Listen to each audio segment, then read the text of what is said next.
Course in Miracles, Chapter 13, Section 9, The Cloud of Guilt. Guilt remains the only thing that hides the Father, for guilt is the attack upon his Son. The guilty always condemn, and having done so, they will still condemn, linking the future to the past, as is the ego's law. Fidelity to this law lets no light in, for it demands fidelity to darkness and forbids awakening. The ego's laws are strict, and breaches are severely punished. Therefore, give no obedience to its laws, for they are laws of punishment, and those who follow them believe that they are guilty, and so they must condemn. Between the future and the past, the laws of God must intervene if you would free yourself. Atonement stands between them, like a lamp shining so brightly that the chain of darkness in which you bound yourself will disappear. Release from guilt is the ego's whole undoing. Make no one fearful, for his guilt is yours, and by obeying the ego's harsh commandments, you bring its condemnation on yourself. And you will not escape the punishment it offers those who obey it. The ego rewards fidelity to it with pain, for faith in it is pain. And faith can be rewarded only in terms of the belief in which the faith was placed. Faith makes the power of belief, and where it is invested determines its reward.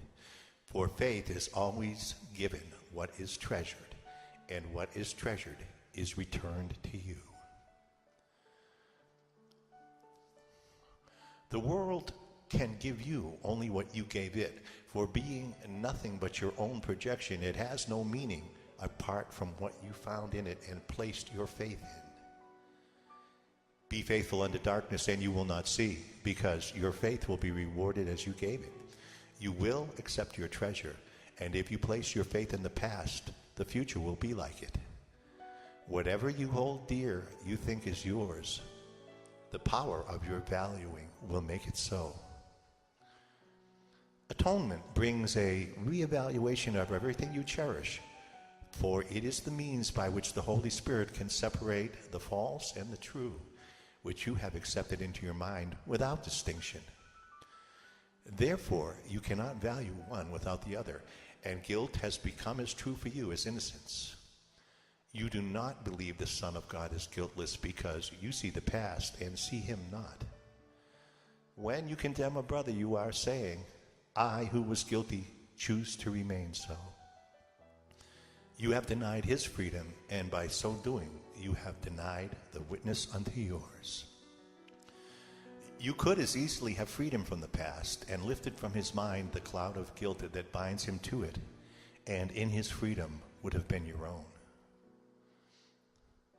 Lay not his guilt upon him, for his guilt lies in his secret thought that he has done this unto you. Would you then teach him he is right in his delusion? The idea that the guiltless Son of God can attack himself and make himself guilty is insane.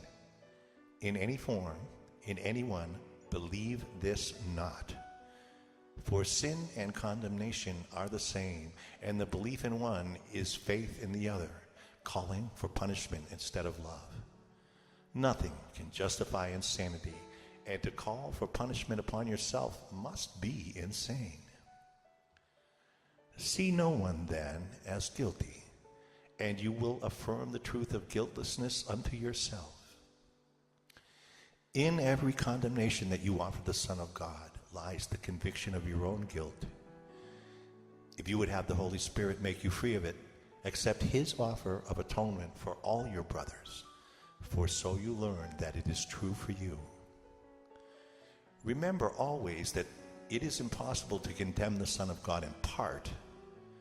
Those whom you see as guilty become the witnesses to guilt in you, and you will see it there, for it is there until it is undone.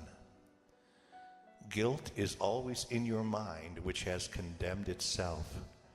Project it not, for while you do, it cannot be undone. With everyone whom you release from guilt, great is the joy in heaven, where the witnesses to your fatherhood rejoice. Guilt makes you blind, for while you see one spot of guilt within you, you will not see the light. And by projecting it, the world seems dark and shrouded in your guilt. You throw a dark veil over it and cannot see it because you cannot look within. You are afraid of what you would see there, but it is not there. The thing you fear is gone. If you would look within, you would see only the atonement, shining in quiet and in peace upon the altar to your Father. Do not be afraid to look within. The ego tells you all is black with guilt within you and bids you not to look. Instead, it bids you look upon your brothers and see the guilt in them. Yet this you cannot do without remaining blind. For those who see their brothers in the dark and guilty in the dark in which they shroud them are too afraid to look upon the light within. Within you is not what you believe is there and what you put your faith in. Within you is the holy sign of perfect faith your Father has in you.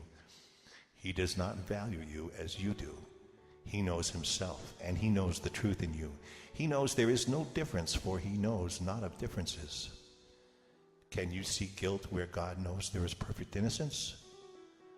You can deny his knowledge, but you cannot change it. Look, then, upon the light he placed within you, and learn that what you feared was there, has been replaced with love.